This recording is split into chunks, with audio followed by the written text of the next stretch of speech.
বাঁশখালী উত্তর জলদি ভাদালিয়ার বাসিন্দা আব্দুল হকের বাড়ির নিবাসী গাড়ি অ্যাক্সিডেন্ট করে মৃত্যুবরণ।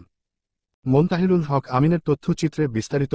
গতকাল মুহাম্মদ লেদু মিয়া বৈলছড়িতে গাড়ি অ্যাক্সিডেন্ট করে চট্টগ্রাম মেডিকেল কলেজ হাসপাতালে নেওয়া হয়। 10:30টার দিকে মৃত্যুবরণ করেন। এখন তার বাড়ির যাতায়াত রাস্তায় গাতকাল রাত বৃষ্টি হওয়ায় হাঁটা সম্ভব হচ্ছে না। এর কারণে বাঁশখালী মানবতার সংগঠন আমরা ভাদালিয়াবাসী পরিচালিত আল্লামা জুনাইদ বাবুনগরী স্মৃতি ইসলামী পাঠাগারের পক্ষ থেকে উক্ত রাস্তায় ইটের ব্যবস্থা করে দেন।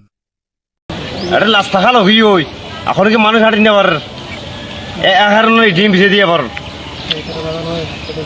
বাদালি মাসের পক্ষ তো মানে দিন দিন আর বয়ের এখন দিন বয়ের আর দিন খুশি আছেন না আর ইয়ে বেশি খুশি ইনশাআল্লাহ একমত আছে।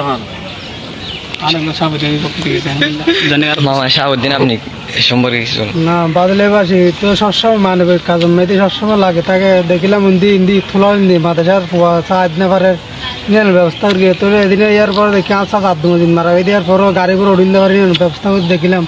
তাহলে এখনও গুমুর তুলে দেখিলাম যে মানে আর রোডের সামনে যাতায়াতের সময় শরৎ এগুলো আগা করে দিকে দিই মাসাল্লাহ সদস্যল তো আরও তো মানবিক কাজ মেয়ে পড়ে থাকে দিনে দেখলে মেয়ে দুঃখে আর তো অনেক খুশি লাগে লারা এলাকা আমি বাদলেবাসী করবি তো শুক্রিয়া। আসসালামু আলাইকুম রহমতুল্লাহ। উত্তর জলদি দক্ষিণ বাদালিয়া আব্দুল হকের বাড়ির জনাব লেদু মিয়া গতকাল মারাত্মক বৈলছড়িতে মারাত্মক অ্যাক্সিডেন্ট করি এই মারাত্মক অ্যাক্সিডেন্ট চট্টগ্রাম মেডিকেল কলেজে ইন্তেকাল করেন। যেহেতু ইন্তেকাল করেন